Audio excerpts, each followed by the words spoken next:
Видеоотчет о проделанной работе. Установил и подключил посудомоечную машину Midea. Серийный номер.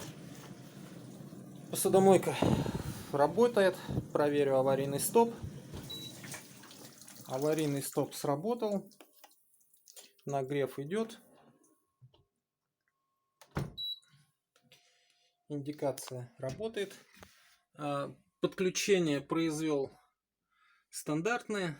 Тут отвод воды для посудомойки и слив воды. Все. Посудомоечная машина продолжила цикл мойки. Посудомойка работает.